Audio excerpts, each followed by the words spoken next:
주님께서 여러분과 함께 마르코가 전한 거룩한 복음입니다.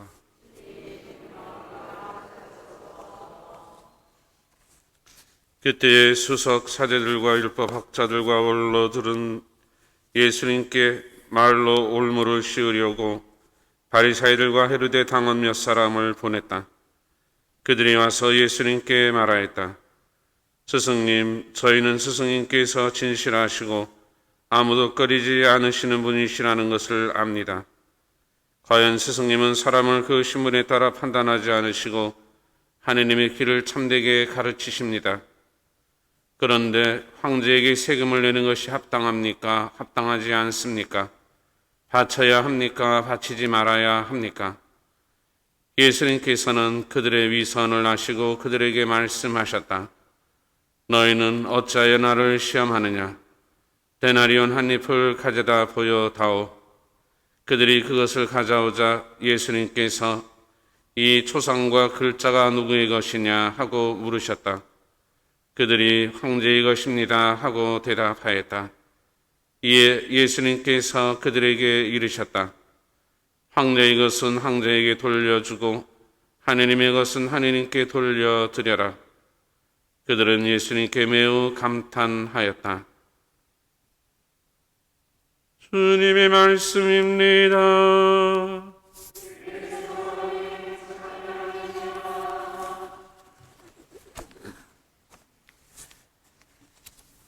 오늘 복음에 유대인 지도자들이 질문한 세금 납부에 대한 문제는 자칫 하느님께 대한 정통 신앙을 부정하게 될 수도 있고 또 반대로 그것을 옹호하다간 로마에 대한 도전이 될 수도 있는 아주 어려운 문제였습니다. 여기서 예수님께서는 황제의 것은 황제에게 돌려주고 하느님의 것은 하느님께 돌려드려라는 너무도 유명한 말씀으로 함정에 빠뜨려는 그들의 의도를 무너뜨립니다. 세상의 문제를 놓고 종교와 정치는 늘 어떤 긴장 내지는 갈등이 있어 왔습니다.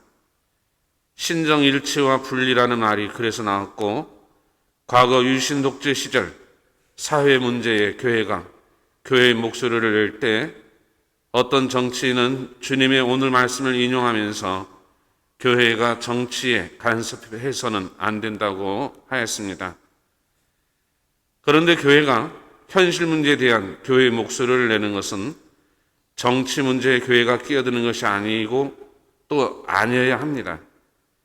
정치에 간섭하는 것이 아니라 하느님의 뜻이 훼손되는 것에 목소리를 내는 것입니다.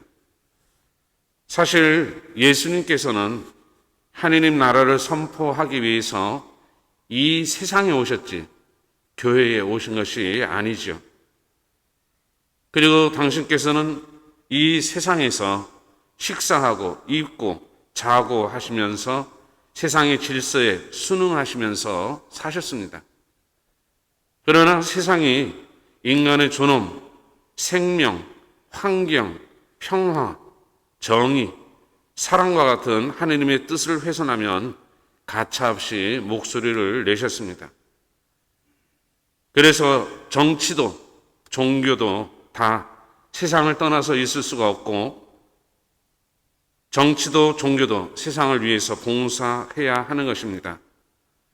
때문에 레오 13세 교황께서 새로운 사태라는 사회 해책을 처음 내셨고 그 이후부터 교회가 몇 차례 더 사회 해책을 내었을 뿐만 아니라 사회 문제에 대한 교회의 입장을 표명해 왔습니다.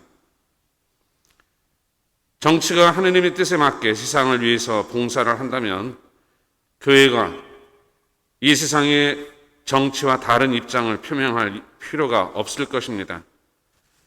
그러나 정치는 끊임없이 이 세상이 하느님과 무관한 듯 하느님의 뜻을 무시하고 자기들 욕심대로 이 세상을 지배하면서 교회가 이에 대한 입장을 밝히면 개입하지 말라고 선을 긋고 심지어 신자들 중에서도 어떤 신자들은 정치와 같은 목소리를 냅니다.